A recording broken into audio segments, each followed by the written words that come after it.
Bom, muito boa tarde a todos. Quero cumprimentar o Sr. Vice-Presidente, cumprimentar os Srs. Deputados, cumprimentar os serviços e dar as boas-vindas a quem vamos ouvir hoje. Temos uma audiência com o European Youth Energy Network, que pediu uma audiência à Comissão de Ambiente e Energia, a 11ª Comissão, que reúne aqui a mesa de coordenadores para poderem entregar o Position Paper e apresentar os seus principais resultados e recomendações do primeiro European Youth Energy Forum.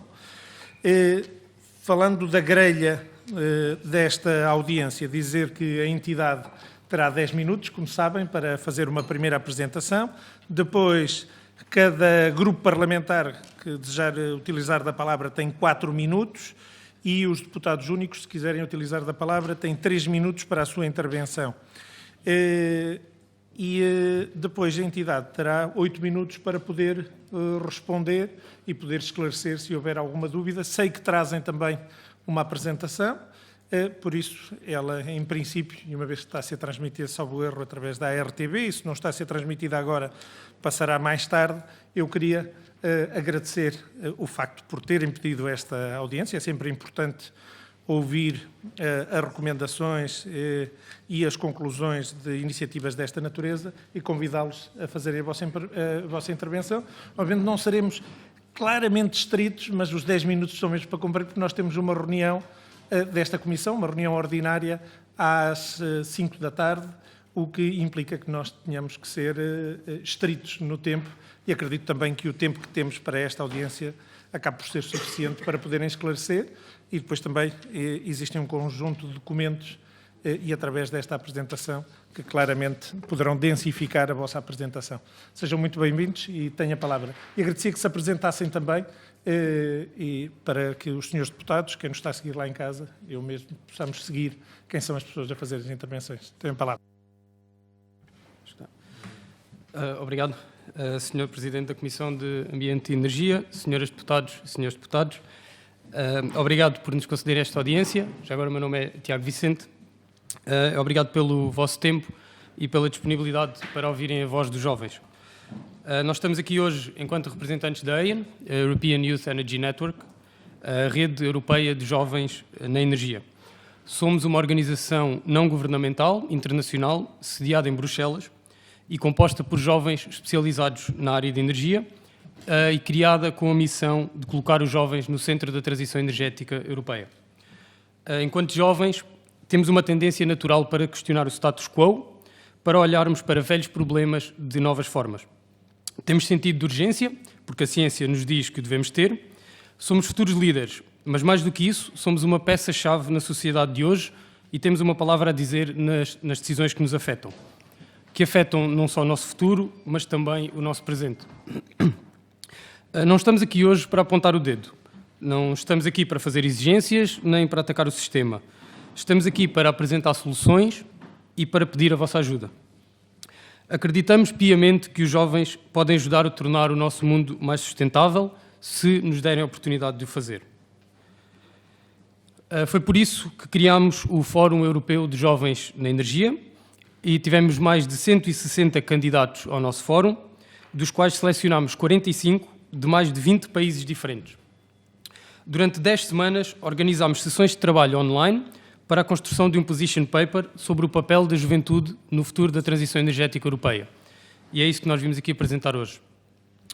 Em parceria com a ADEN, a Agência para a Energia, que em 2022 detém a presidência da rede ENER, a Rede Europeia de Agências de Energia, e com o apoio do Pavilhão do Conhecimento e da Galp, trouxemos estes 45 jovens até nós, até Lisboa.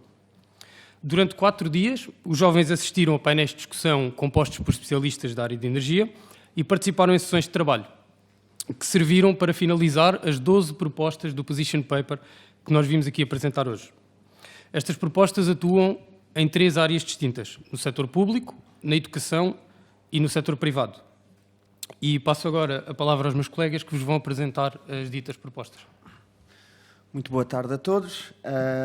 O meu nome é João Figueira e vou-vos então apresentar as propostas das políticas públicas, resultado de todo o debate e trabalho desenvolvido ao longo destas 10 semanas e no evento físico que tivemos no pavilhão de conhecimento. Sendo esta a primeira proposta que temos, e estas propostas visam realmente potenciar o papel da juventude no futuro da transição energética, sendo esta a primeira, a criação de um Conselho da Juventude para a Energia. Estes conselhos serão feitos a título ou a nível nacional e terão o objetivo de institucionalizar a representação da juventude na elaboração e na formulação de políticas relacionadas com a energia e o clima. Visam reunir jovens de diversas origens topográficas, geográficas, socioeconómicas e educacionais e garantir, assim, representatividade. A nossa proposta visa a sua criação em todos os países europeus, dando origem depois a um Conselho Europeu com representantes de todos os países. E esta será, então, a nossa primeira proposta.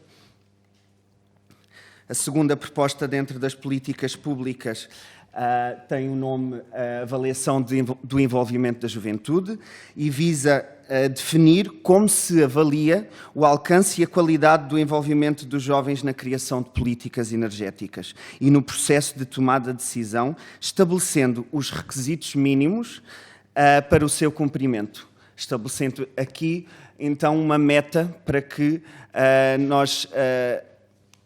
para que seja representada a juventude nestes processos de criação de políticas públicas. Será desenvolvido com indicadores qualitativos e quantitativos para que se uniformize a avaliação do envolvimento da juventude nestes processos de decisão e de formulação de políticas energéticas. Definimos também metodologia, sendo a primeira a definição do conjunto de métricas a utilizar, a segunda fase recolher feedback de organizações de jovens e outros stakeholders relevantes para o processo e a fase 3, a sua implementação. A nossa terceira proposta e última sobre as políticas públicas é a criação de um questionário nacional para a juventude.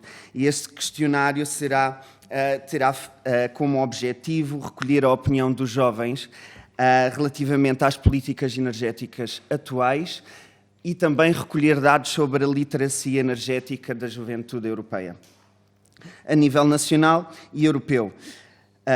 Isto para combater a sua falta de participação na elaboração destas políticas. Deverá ser feito em todos os Estados-membros e terá como resultado um relatório de análise anual destes resultados das respostas dos questionários nacionais.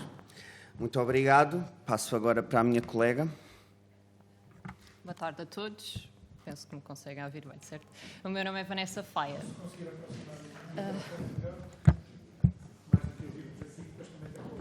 Está melhor? Está bom? Vanessa Faia. Eu vou apresentar-vos as nossas propostas para a educação e transferência de conhecimento. Entendemos que é chave sensibilizar e capacitar não só os cidadãos do futuro, mas também os profissionais do futuro. Por esse motivo, propomos 5 medidas a nível da educação. A primeira medida são workshops para o ensino secundário. Abrangendo aqui 2 faixas etárias, propomos a criação de workshops para estudantes do ensino secundário que sejam dados por estudantes universitários, naturalmente de forma facultativa e sempre com o apoio dos seus professores e que, ao participarem nisto, tenham créditos para terminarem o seu curso. Aqui o objetivo é sensibilizar os estudantes do ensino secundário para que percebam a importância da transição energética e o papel que podem vir a ter no futuro. Mas porque também é importante capacitar quem capacita os jovens, temos também uma proposta ao nível da educação dos professores. Portanto, Green Skills na educação. Propomos que sejam criados cursos propostos pela Comissão Europeia, mas aplicados a nível regional e nacional, cursos que capacitem os professores para dar estas temáticas nas escolas aos mais jovens, até ao ensino secundário, O objetivo é que os cursos tenham duas componentes, uma componente teórica, dada naturalmente por entidades que estão habituadas já a dar estas formações, com base num currículo comum definido a nível europeu, e depois na parte prática que desenvolvam materiais que possam levar para as suas aulas e dar depois aos seus alunos. A terceira medida é o desenvolvimento de cursos para a transição energética e que aborde também os objetivos de desenvolvimento sustentáveis no ensino superior. Neste momento temos engenheiros e arquitetos já bastante cientes destas temáticas e do que é que podem fazer nas suas áreas para apoiar a transição energética, mas é importante chegarmos a todos e chegarmos às pessoas que estão noutros cursos. Por isso propomos que seja criado um curso que tenha uma base comum para todos os cursos universitários, passa a redundância, e que depois se adapte à especificidade. Ou seja, há uma base que seria comum para estudantes de informática e para estudantes de gestão, mas depois teríamos uma parte muito específica para o seu curso em como é que estas temáticas afetam a sua atividade profissional e o que é que eles podem fazer no futuro. Propomos também informações para jovens não empregados que não estejam a estudar e que não estejam num processo de formação, priorizando jovens marginalizados, aqui permitindo uma transição energética justa. Estas formações também se dividem em duas partes, uma parte teórica e uma parte prática, que inclui um estágio numa entidade parceira, para que os jovens consigam pôr em prática tudo o que aprenderam em contexto real. Potencia o emprego, potencia o envolvimento de jovens com diversos tipos de conhecimento no mercado de trabalho. E a última proposta é uma one-stop shop para o envolvimento dos jovens. Notamos que existe muita informação, mas não está centralizada num único local. Temos que seguir diversas entidades, procurar em diversos locais para termos acesso à informação e por isso propomos uma one-stop shop promovida por agências de energia, onde sejam centralizadas as oportunidades para os jovens a nível de formação, de estágios profissionais, sempre no que diz respeito ao mundo da energia. Estas são as propostas para a educação. Passo agora a palavra ao meu colega. Obrigada. Muito boa tarde a todos. Excelentíssimo Presidente da Comissão, Tiago Brandão Rodrigues, senhoras e senhores deputados.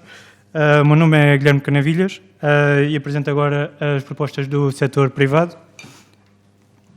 Começar por um selo europeu para empresas amigas da juventude.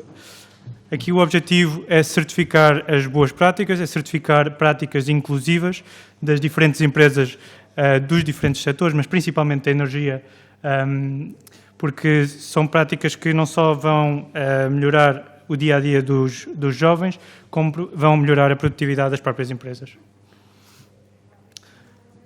Uma segunda medida que propomos é um programa para cargos não executivos, ou seja, isto são medidas que atualmente já estão implementadas em algumas empresas, mas que podem definitivamente ser melhoradas. Podemos exemplificar a EDP através do seu Shadow Board ou, por exemplo, a Galp com uns assistentes do Conselho de Administração.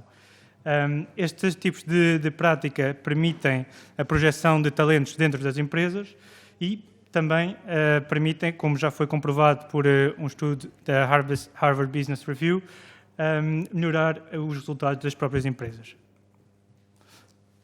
Uma terceira medida são os empregados de colarinho azul, mais ordinariamente chamados, portanto, os empregos mais técnicos, algo que já existe uma grande falta atualmente, e o investimento tem que ser multiplicado por 11 nesta área, e a implementação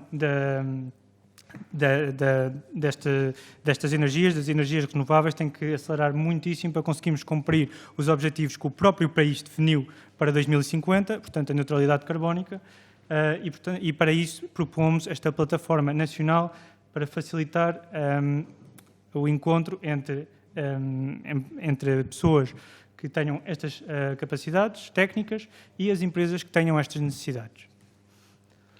Por último, mas não menos importante, a criação de programas como o programa francês que já existe, o programa Alternance, que é um programa que permite, desde a raiz, o estabelecimento de um acordo tripartido entre estudante, universidade e empresa para conciliar os estudos, o trabalho, o que vai permitir às empresas detectar talento e incluir o talento desde uma fase muito mais preliminar do que existe atualmente. Por último, e não menos importante, gostaria só de fazer a seguinte ressalva. Se queremos ter uma discussão como a que está a acontecer atualmente nesta sala no final do século, não basta o plano que está definido pelo governo português e que foi pioneiro para 2050, mas precisamos de ações. Precisamos de ações onde os jovens sejam incluídos nestas discussões para atingir estas ações.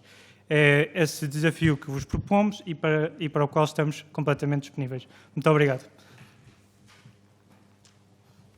Muito obrigado a todos por esta apresentação, pela clarividência na apresentação, e eu gostava também que depois pudessem deixar esta apresentação para passar aos grupos parlamentares. Já foi distribuída muito bem, então os grupos parlamentares já têm neste momento a apresentação e os deputados únicos, e eu agora gostava de dar a palavra ao Sr. Deputado Coordenador do Grupo Parlamentar do Partido Socialista, o Sr. Deputado Ricardo Pinheiro, que tem a palavra. Ok. Cumprimento o Presidente, os deputados e também a organização que aqui hoje nos traz esta linha de ajuda ao pensamento legislativo em relação a esta matéria. O Grupo Parlamentar do Partido Socialista, e pelo menos eu próprio, que não me posso desvincular daquilo que é a minha opinião também em relação a esta matéria, parece-me que é absolutamente fundamental. Eu que sou um engenheiro eletrotécnico e que desde muito novo decidi que de facto era a área da energia que gostava de acompanhar e de ter como percurso profissional, parece-me que há aqui um desafio ligado àquilo que é o setor energético, à educação.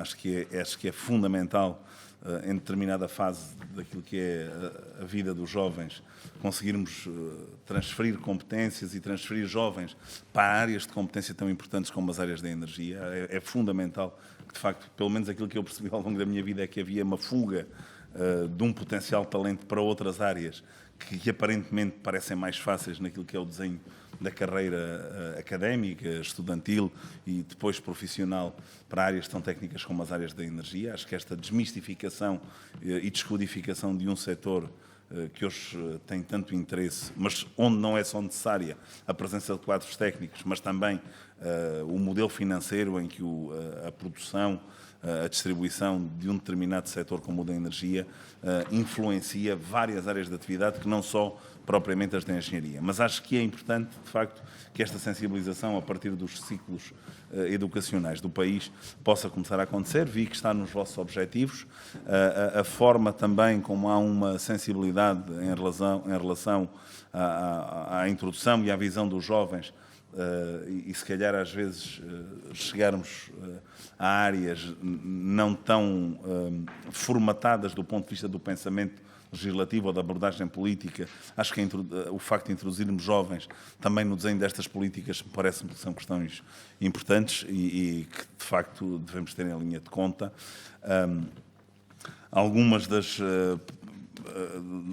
propostas que aqui trouxeram, a criação desta metodologia ou modelo à volta também do desenho das políticas e da harmonização daquilo que é o conjunto de países que aderiu, ou dos jovens dos países que aderiram a este modelo, pode e espero que seja interessante conseguirem, de facto, trazer essa harmonização também para os parlamentos e para aquilo que é os governos à escala nacional, mas nomeadamente o governo português, em súmula.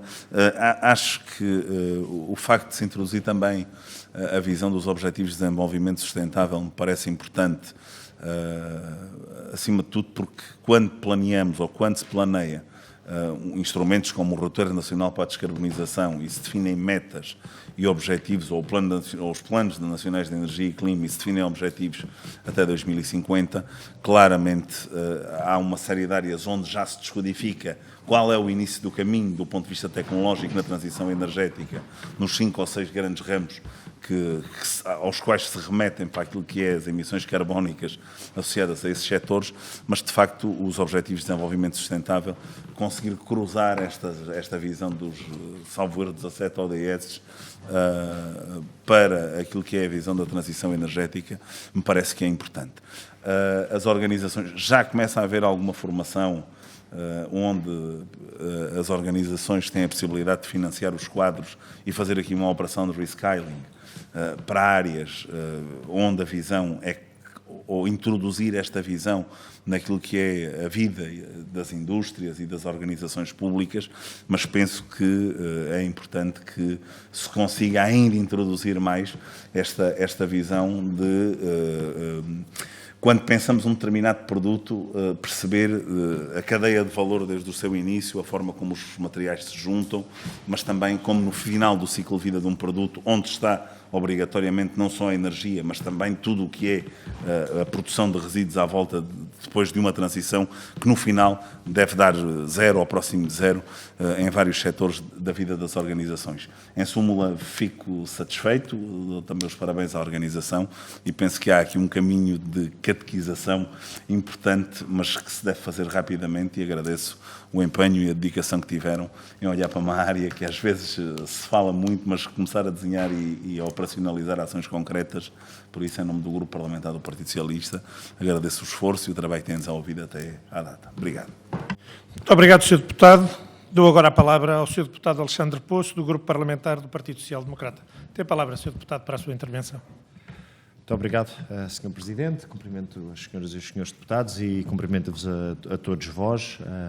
E, em primeiro lugar, queria deixar-vos esta saudação em nome do Grupo Parlamentar do PSD por fazerem esta feliz articulação entre aquilo que é o papel das novas gerações com as respostas que temos de dar para o nosso futuro energético, particularmente num tempo em que, como todos sabemos nesta sala, estamos a viver uma crise energética mundial, mas acima de tudo com um foco muito específico naquilo que diz respeito ao abastecimento energético do continente europeu, que, como todos sabemos, a União Europeia colocou-se numa posição bastante vulnerável e dependente face a terceiros no que diz respeito ao seu abastecimento de energia e que está hoje confrontada com um problema significativo, tendo em conta as necessidades de cada um dos países e da Europa no seu todo, relativamente àquela que é a provisão de energia que temos e para aquela que necessitamos para fazer funcionar as nossas vidas, as nossas economias, as nossas sociedades. E, portanto, esta é a primeira saudação. Em segundo lugar, e a segunda nota que gostávamos de deixar é de que as propostas que aqui nos apresentam, no nosso entendimento, e posso-vos dar aqui já o meu testemunho individual, fiquei bastante agradado com algumas delas e merecem, da nossa parte, uma grande simpatia. As propostas estão, no nosso também entendimento, pensadas do ponto de vista, eu diria, holístico e realista. Holístico no sentido em que não visam só orientar para aquilo que são políticas públicas, mas visam também atuar naquilo que diz respeito à sensibilização, à educação, neste caso a educação energética, e depois também com programas para o setor privado e para as empresas que são também fundamentais para as nossas sociedades. Nesse ponto de vista, tinha depois aqui uma outra questão, mas gostava de salientar ainda de que o interesse que não só a vossa organização, mas também que estas propostas motivaram o nosso grupo parlamentar, aliás, já motivou a que em breve venhamos a ter uma audiência onde podemos, privada, onde podemos também vir a desenvolver um pouco mais cada uma destas propostas. Mas relativamente àquilo que nos apresentaram, na dimensão pública, gostava também de ouvir a vossa opinião relativamente ao seguinte. No eixo público, as propostas que apresentam estão, obviamente, focadas numa dimensão nacional, mas algumas delas aqui, caso não exista ainda condições para o seu avanço do ponto de vista nacional, qual é que é a vossa posição relativamente ao seu desenvolvimento, por exemplo, por comunidades intermunicipais ou até por autarquias locais, sendo certo que é sempre um âmbito, um escopo mais reduzido, mas verifiquei que há aqui uma ótica de escala que, não sendo fantástica, poderá também significar, pelo menos, um avanço, um projeto piloto, o tal espaço para a catequização, como dizia o Sr. Deputado Ricardo Pinheiro. No segundo eixo, o eixo da educação,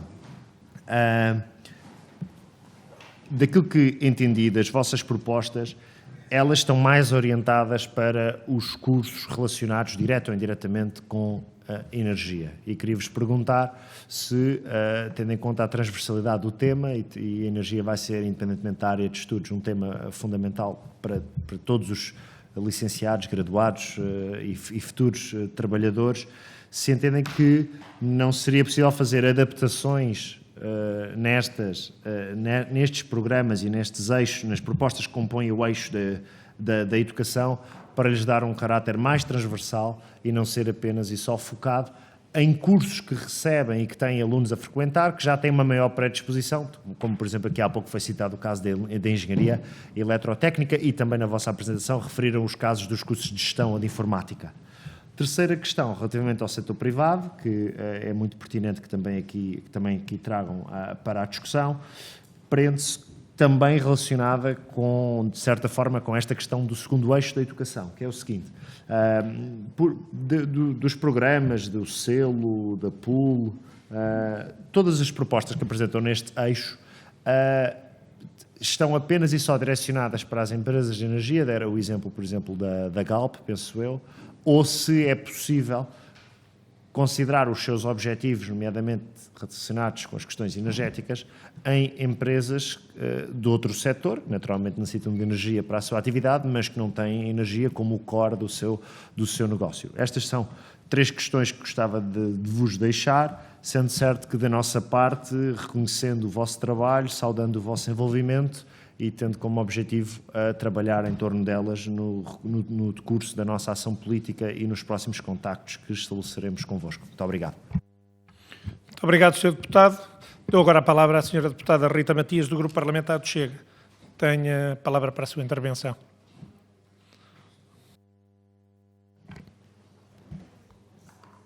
Muito obrigada, Sr. Presidente. Começo por cumprimentá-lo assim, naturalmente também os meus colegas deputados, e cumprimento também a vossa organização. Espero que me perdoem, não tomei nota dos nomes todos, mas na pessoa do Dr. Tiago Vicente, agradecendo a clara exposição que nos fez. E não poderia começar esta breve intervenção sem saudar a vossa iniciativa. De facto, agradeço por terem pedido esta audição. Como alguém que anda há pouco tempo nestas andanças, sinto que os decisores políticos estão pouco apoiados do ponto de vista científico e que depois tomam decisões preponderantes e fundamentais, e muitas das vezes com base em agendas mais políticas do que científicas, e portanto gostava de vos saudar e de deixar até o repto de proporem, quem sabe, à Assembleia, ou então depois a Comissão também propor, uma iniciativa semelhante à que aconteceu a semana passada no Parlamento Espanhol, em que os deputados da área de energia e de ambiente estiveram acompanhados por cientistas ou por técnicos da área especializados, e ao longo de uma semana eles não sabiam quem era o deputado com quem estavam a trabalhar, não sabiam a sua origem política, partidária, e, portanto, as decisões que foram sendo tomadas e as deliberações foram com base não em preconceitos prévios sobre os posicionamentos de cada um, mas com base, de facto, num avanço, tendo em vista uma preservação do meio ambiente, que acho que é o que nos une aqui, uma transição energética justa. Mas depois de dizer também que o posicionamento do Chega choca sempre um pouco e parece sempre uma barreira intransponível, mas não é. Não é pelo facto de termos sido e sermos bastante críticos em relação aos Objetivos de Desenvolvimento Sustentável ou à Agenda 2030 das Nações Unidas que não temos uma preocupação explícita e expressa com o meio ambiente, até porque costumamos dizer uma frase muito repetida até, que é profundamente inerente a um conservador querer conservar o meio ambiente. E, portanto, apenas dizer que há muito tempo que quer as Nações Unidas, quer esta própria Agenda 2030, deixaram de ser uma lista de boas intenções e passaram a ser intenções políticas, com as quais nós discordamos profundamente e não podemos usar o meio ambiente e a transição energética como um cavalo de Troia para atingirmos fins que, na nossa perspectiva, são profundamente marxistas. Mas gostei e tomei nota que, de facto, ao longo de 4 dias estiveram reunidos com vários jovens e que puderam debater várias questões. Até tomei nota, além do sentido de urgência, sublinharam que é característico a um jovem questionar, e eu pergunto-vos se nestes 4 dias tiveram jovens que questionaram também a narrativa que nós vamos ouvindo, porque de facto a ciência não é feita de hipóteses únicas, apesar dos financiamentos condicionarem bastante a forma como a ciência vai evoluindo em Portugal e no mundo todo também. De facto, ainda há um debate académico sobre se as alterações climáticas são antropocêntricas ou não, e portanto houve espaço a mais versões e a mais visões daquilo que são as alterações climáticas, e se há espaço para isto também na vossa organização. E depois, relativamente também à questão da neutralidade carbónica. Apresentaram ou pensaram em medidas que possam ajudar os decisores políticos a, de facto, alcançarmos esta meta, porque aquilo que a indústria tem demonstrado é que há muitas imposições para atingirmos esse objetivo, mas há poucos apoios práticos que possam ajudar um avanço tecnológico que permita, de facto, por exemplo, a captura de CO2 para a produção de energia, não é? Portanto, não sei se debateram estas questões, mas se tivessem um contributo que pudessem dar a esta comissão, penso que seria bastante útil, não só para o nosso grupo parlamentar, como para todos os outros. E depois, para concluir, também para não me exceder demasiado, pergunto, por fim, sim, sobre o órgão consultivo, tomei nota de que, de facto, consideram, e foi um dos objetivos do vosso position paper, uma das notas, que deve ser criado um órgão consultivo a nível nacional, um Conselho da Juventude para a Energia, e tomei nota até que querem institucionalizar a juventude nas tomadas de decisões, o que eu acho, não só eu, mas o nosso grupo parlamentar, que é fantástico. Pergunto só se não há o perigo de, com isto, afastarmos os jovens das esferas de decisão, porque, por exemplo, o que acontece com os partidos políticos, sobretudo com os grandes partidos políticos aqui à minha direita, é que os jovens são empurrados para as esferas das juventudes e depois não têm, de facto, uma tomada de decisão, nem têm, de facto, um papel preponderante nos espaços onde estão os grandes, chamemos-lhe assim. E, portanto, pergunto se têm algum mecanismo, se pensaram nesta questão e se têm alguma forma de combater isto que tentam fazer sempre, que é infantilizar os jovens e colocar-nos, de facto, à margem da mesa da negociação. Muito obrigada. Muito obrigado, Sra. Deputada, e agradecendo essa sugestão inicial do envolvimento da Comissão com os cientistas, quero recordar, Sra. Deputada, que no dia 19 de outubro, na sala do Senado, houve um café com ciência dedicado ao tema emergência climática, o carteiro não toca 2 vezes, organizado por esta Comissão, pela Comissão de Educação e Ciência da Agricultura, e a memória não me falha, certamente, porque a Sra. Deputada não estava lá. Mas há uma preocupação, há muitos anos, desta Casa em ser assessorado por cientistas, por tecnólogos, e de forma importante isso tem vindo a acontecer, e estou certo que o Grupo Parlamentar do Chega não faltará na próxima chamada, como faltou desta vez, mas certamente eu não estou a fazer nenhum juízo de valor, estou só a dizer que essa já é uma prática desta Casa, nomeadamente através da Comissão de Educação e Ciência, à qual nós nos juntamos. Mas é importante nunca nos esquecermos, principalmente da história recente, uma vez que nos esquecemos muitas vezes do médio e do longo prazo. Eu queria... A Sra. Deputada quer fazer alguma intervenção? Não? Eu queria dar a palavra então para a resposta aos senhores do European Youth Energy Network para poderem responder aos senhores deputados. Tem a palavra. Obrigado, uma vez mais, pela vossa atenção e pelas questões pertinentes. Nós vamos responder, cada um de nós falou de um tema, portanto eu vou dar espaço aos meus colegas para responderem sobre as propostas que apresentaram, mas vou começar por dar alguma resposta, espero eu, a perguntas mais gerais que foram feitas. O nosso fórum tem como objetivo dar voz aos jovens. Não procuramos obter respostas técnicas às questões das alterações climáticas. Portanto, sim, temos algumas ideias, tal como com certeza temos todos aqui hoje, de como é que se atinge a neutralidade carbónica ou climática, como preferirem. Do nosso ponto de vista, a melhor forma, ou a forma por onde temos de começar é por dar voz aos jovens, e eles depois darão então a sua opinião e darão as suas propostas de soluções. Portanto, as nossas propostas de soluções são deem voz aos jovens e os jovens ajudarão a procurar a neutralidade climática. Se tivemos jovens que nos questionaram, tivemos, porque, como dissemos, faz parte da juventude questionar como as coisas são feitas e questionar o status quo e pensar se não haverá uma forma melhor de o fazer. Já agora, o nosso papel enquanto AIAN foi papel de facilitadores, portanto, este paper representa a voz dos 45 jovens que nós trouxemos a Lisboa. Nós não escrevemos este paper, eles é que o escreveram. Nós tivemos papéis de moderadores, de facilitadores. No entanto, questionaram-nos em todos os passos que nós demos, e muito bem, e foi por isso que estivemos acordados até às 3 da manhã, durante os dias todos que eles cá estiveram. No entanto, penso eu que todos eles se basearam na ciência, não é? E não houve ninguém a questionar se as alterações climáticas são antropocénicas ou não. Poderia ter havido, teria tido palco para a discussão. No entanto, penso que todos aqui e todos os jovens que nós reunimos tínhamos consenso quanto a esse tópico.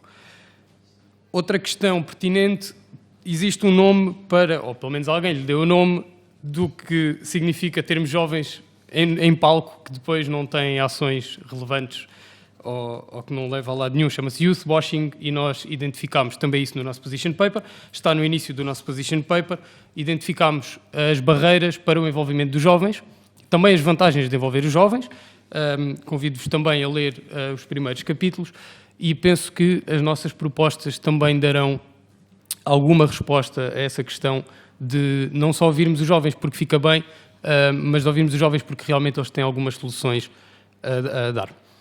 Passo então a palavra, penso, João. Obrigado a todos pelo feedback que nos deram. Eu gostava só de complementar um pouco o que o meu colega Tiago disse. Os 45 jovens que fizeram parte deste grupo e até nós próprios dentro da organização não somos apenas cientistas, nós procuramos também alguma representatividade de outras áreas importantes neste problema social, porque nós consideramos a representação da juventude na elaboração de políticas, na elaboração ou na presença em decisões, nas tomadas de decisão, isto é um problema social. Então, também incluímos pessoas, estudantes e novos profissionais nas áreas das políticas, de ciências políticas, inclusive a advocacia, direito, tivemos inclusive a psicologia também. Ou seja, nós quisemos também incluir essa parte desta faixa etária que nós queremos realmente ver representada. Gostava aqui de referir o youth washing, para além das vantagens e as barreiras para a juventude realmente contribuir. Também definimos aqui 5 critérios que podem ser utilizados para que se fuja ou que se previna aqui o youth washing ou o youth tokenism e que realmente seja utilizado e capitalizado o papel da juventude de forma eficaz e eficiente. Em relação então às nossas propostas de políticas públicas, obrigado pelo vosso feedback mais uma vez. As nossas propostas tiveram em vista um caráter uniforme para todos os países europeus, o que também foi algum desafio, foi desafiante sem dúvida, e pensámos num caráter nacional de forma a garantir que tenham algum peso nas tomadas de decisão.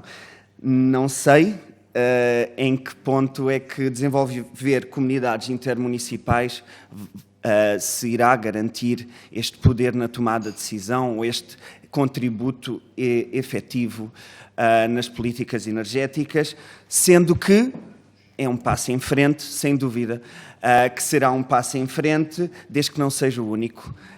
E essa é a minha posição individual, pois que nós não tivemos tempo para nos juntar. E sim, passo a minha papel a voz, a minha colega. Obrigada. Obrigada pelos vossos comentários e pelas questões. Eu vou responder à questão do Sr. Deputado do PSD relativamente ao envolvimento de jovens diversos, com diversas competências e diversos cursos. Só aqui focar que nas propostas para a educação, além de envolvermos muitos jovens mais novos, que ainda não decidiram sequer que área é que querem seguir, os cursos universitários que nós propomos no âmbito dos para abordar temas do ODS e da transição energética, querem chegar a toda a gente que esteja a fazer um curso superior, independentemente da área em questão.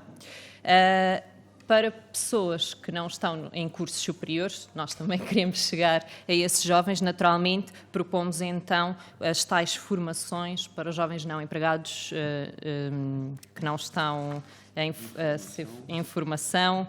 E o outro, peço desculpa, mas eu a seguir já vejo qual é que me esqueci. E o objetivo é também formarmos profissionais que estejam no terreno a implementar soluções, porque não basta termos engenheiros, arquitetos, o que for, a dizer que soluções é que temos que implementar, temos também que ter alguém que as implemente efetivamente. Não são só pessoas com cursos superiores. Daí esta proposta também. Obrigada. Obrigado a todos pelas perguntas. Responder então à questão relativa a porque é que não implementamos estas medidas somente ou seja, a outras empresas, porque é que não aplicamos estas medidas a outras empresas que não as da área de energia. Aqui, esta questão, se não me estou em erro, foi levantada também pela Ana Casaca, Head of Innovation da Galp, e na altura tivemos uma pequena conversa a propósito deste tópico, em que se formos pensar um pouco, se pensarmos, por exemplo, no setor da banca, eu acho que a maioria de nós, basta olharmos para a carteira, que temos um cartão, por exemplo, do Revolut, que é uma empresa que pôde começar e que facilmente cresceu no setor da banca. Mas se olharmos, por exemplo, para o setor energético, já é um bocadinho mais difícil. Lembramos de uma EDP, de uma Endesa, ou seja, várias empresas, uma Engie, mas assim, grandes comercializadoras, distribuidoras, produtoras de eletricidade, não nos lembramos assim de grandes startups que ultimamente tenham surgido. A primeira que me ocorre é uma Northvolt, que tem a ver com as baterias, e é um consórcio apoiado por enormes empresas. Portanto, aqui há uma cultura e há um conservadorismo associado ao setor, que é normal porque é um setor sensível para toda a sociedade, mas, por outro lado, é essencial que haja uma certa transformação associada à mudança dos tempos e à inclusão da juventude em medidas e em ações que vão implicar toda uma nova geração. E relativamente à parte da comissão que existiu no Parlamento Espanhol a semana passada, acho que eu, pelo menos, não vejo nenhum problema em fazermos uma iniciativa semelhante. Acho que teria todo o valor e, portanto, do meu ponto de vista, é algo, claro, que podemos discutir internamente, mas acho que teria todo o sentido. Obrigado. Muito obrigado. O Sr. Deputado Alexandre Poço tinha pedido ainda a palavra para uma intervenção. E eu, antes de voltar a dar a palavra ao Sr. Deputado Alexandre Poço, hoje falou-se aqui de youth washing, falámos tanto de greenwashing, pior do que tudo seria um green youth washing. Falaram aqui também de green skills e eu ia pedir as vossas youth skills, porque nós já fomos uma sociedade de galicismos, uma sociedade de anglicismos. É a altura de nós também disponibilizarmos e sermos inclusivos, acima de tudo para aqueles que não falam inglês, e conseguirmos falar destas questões só em português. Por isso deixo aqui as vossas competências na juventude de nos inquietarem e não desacomodarem quem está lá em casa, acima de tudo pelo facto de só utilizarmos anglicismos, que acaba por ser muito encriptado para quem certamente não está a seguir lá em casa. Por isso, deixo aqui, da próxima vez, a ver se conseguimos todos falar em português, porque todos aqui falamos inglês, mas infelizmente lá em casa há quem não consiga seguir estas discussões. Por isso, os vossos youth skills vão conseguir chamar os green skills de toda a gente e não vamos fazer nem greenwashing, nem youth washing. Sr. Deputado, tenha a palavra. Sr. Presidente, antes de mais subscrever a sua intervenção, que não se aplica só a esta área, por exemplo, na área da educação e do ensino superior, por exemplo, os relatórios da OCDE, às vezes também não são traduzidos para português, por exemplo, os relatórios que avaliam o nosso sistema de ensino superior e de ciência, portanto, subscrevo inteiramente. E porque se falou de youth washing, eu penso que saudar todos os jovens que se envolvem no clima, mas também eu acho que nós não devemos desmerecer aqueles que se envolvem na atividade política, nomeadamente até se fomos jovens parlamentares, e recordar, por exemplo, que as organizações de políticas de juventude institucionalizadas e com os seus estatutos aprovados têm assento com direito de voto em todos os partidos políticos, e isto é uma realidade transversal aos vários partidos políticos portugueses, de considerar que na sua direção e nos lugares de decisão não há espaço ao youth washing, mas há espaço à representação. Uma coisa é concordar que há uma sub-representação dos jovens na atividade política, outra coisa é pior do que isso, é desmerecer daqueles que participam. Muito obrigado. Muito obrigado, Sr. Deputado. Bom, sendo assim, damos por finalizada esta audiência. Queria agradecer ao Fórum, agradecer também esta salutar discussão, esta prestação também de esclarecimentos à Assembleia da República. São sempre bem-vindos aqui à Assembleia da República para poderem apresentar também as recomendações, as conclusões dos vossos fóruns. E se este foi o primeiro fórum, longa vida ao fórum, e espero que exista uma segunda, uma terceira, e que possa acontecer também noutros países. Nós estamos sempre prontos a acolher fóruns desta natureza em Portugal, mas certamente poderão replicá-lo também noutros países. Muito obrigado, muito boa tarde e bom trabalho.